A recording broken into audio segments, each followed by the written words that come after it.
Hello. In this 1.20.1 mod pack development video for Forge, we're going to be going over the LootJS mod in general. This is going to be a general overview video. We're going to demonstrate block loot modifiers, entity loot modifiers, loot table modifiers, loot type modifiers, conditions, actions, disabling vanilla drops, logging, Forge only global modifier control, and disabling loot modifications selectively. If you find this sort of content informative, please give this video a like, comment with any questions. I'd be happy to do a follow-up video, and subscribe to the channel with notifications on to never miss a future upload. In addition, thank you to Bisect Hosting for supporting my channel. They offer fantastic Minecraft server hosting, in addition, many other games as well. You can pre-install over 2,300 mod packs automatically for Minecraft. They offer 24/7, 365 customer support, plus plenty of great other benefits as well. So feel free to check out my affiliate link in the description below. That'll bring you to this website with plenty of great information that can help inform a possible purchase. Okay, so let's get started with the code now. Three important notes. First, this runs on the server side only, so you need to put this in the server scripts folder. If you are already in game, you have to do the /reload command, and then order matters. So modifiers are evaluated in the order written. So let's get started. So let's first do our LootJS dot modifiers. Then we're going to pass in our event. So the first thing we're going to talk about is debugging and development. So I highly recommend you do event.enable logging. That function, it enables verbose LootJS logging in the console. So this is good for learning and debugging. So I highly recommend you do that.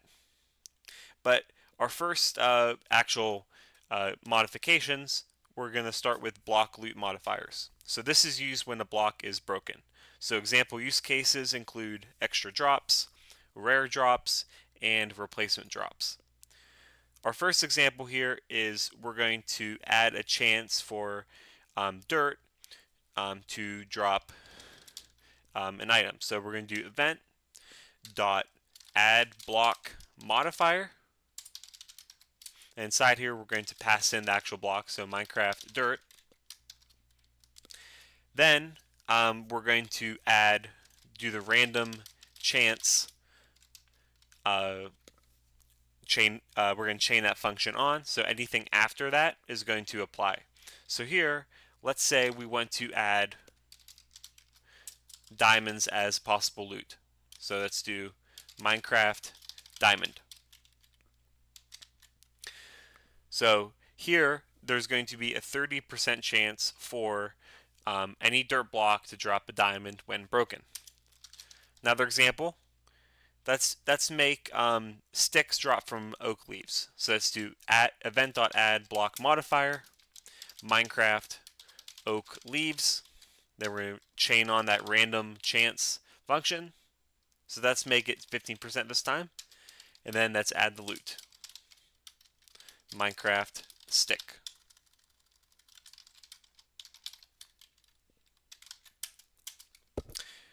Our next topic is going to be entity loot modifiers. So these are used when an entity dies. So example use cases include extra mob drops, boss loot tweaks, and progression gating.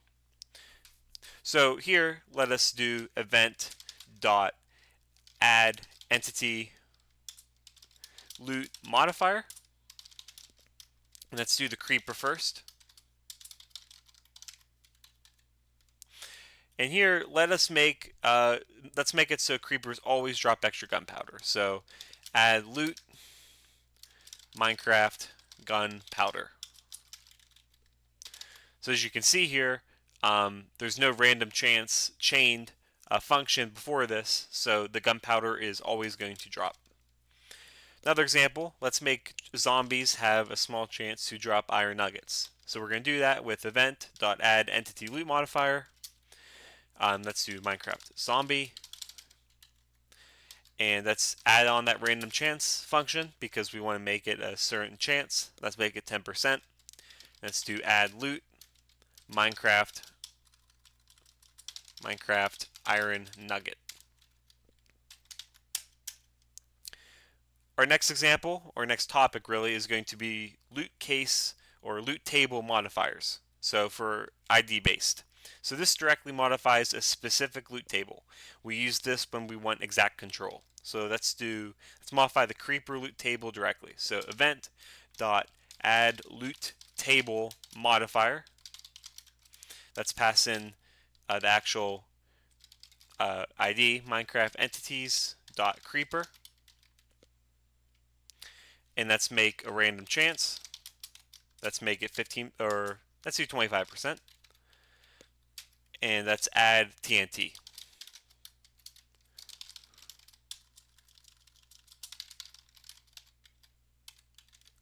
So this directly modifies the specific loot table of creeper, and we can do a similar thing with let's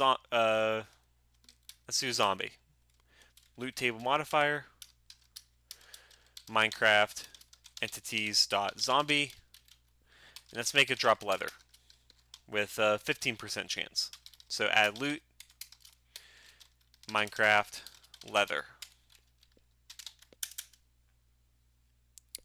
Next, let's get into a more regex-based system. So here we're going to do loot table modifiers again. So event.add loot table modifier. But here, let's make it so anything that contains creeper in the path. So let's do we do regex with / period, and let's do creeper.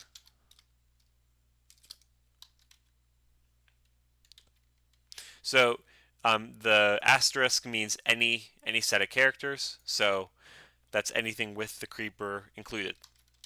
So we can do random chance. Let's make it 60% chance, and let's add a diamond.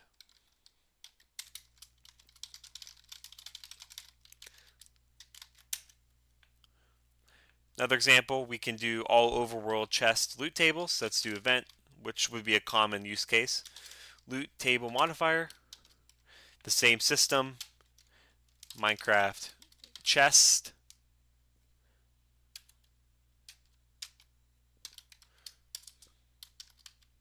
just like that. If you like more information with regexes, or regular expressions, I made those in another video, so feel free to check that out. Let's make this a 1% chance, and let's add a diamond block.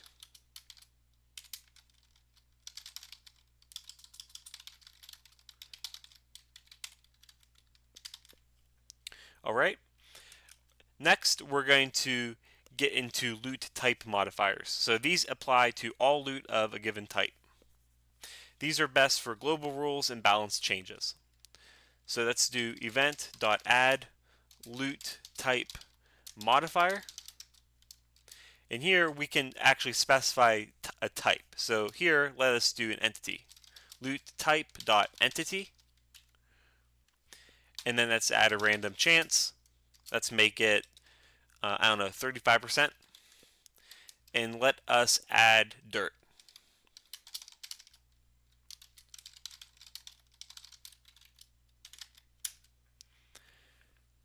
Another example, we can actually add on, we can specify multiple modifiers in the main function. So let's do add loot type modifier again.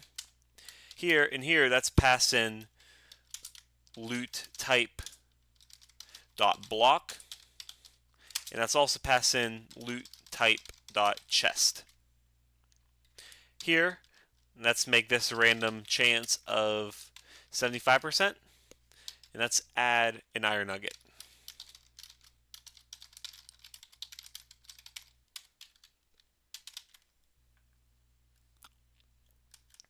Next are 4 different functions that disable vanilla special drops.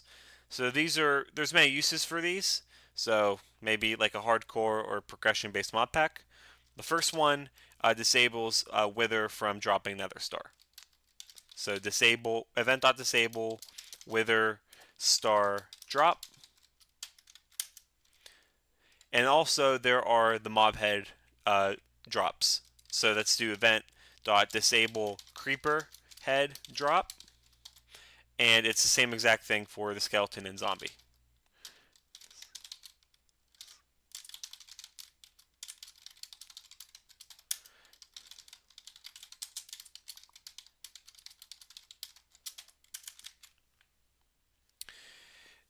We're going to finish off the video by getting into some Forge only event functions. So these affect loot added by other mods via Forge's global system.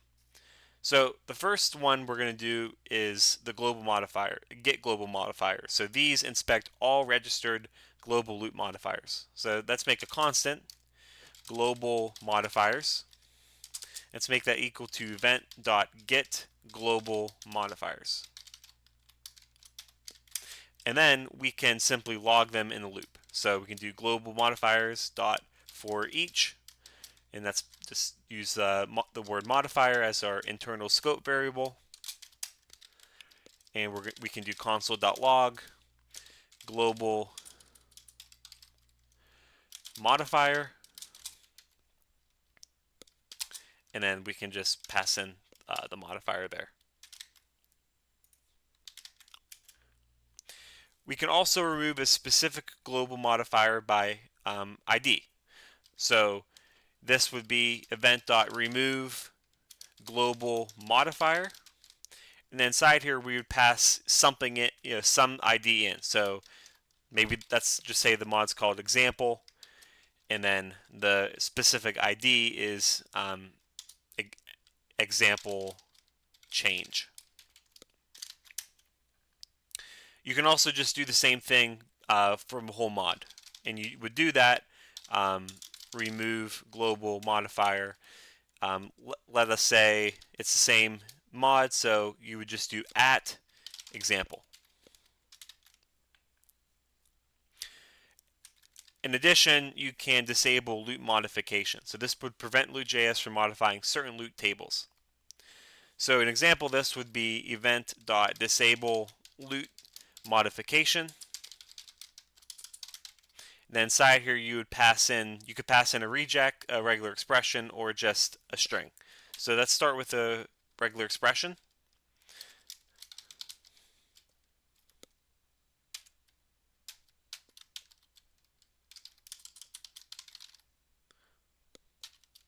So this would disable all leaf block loot modifications.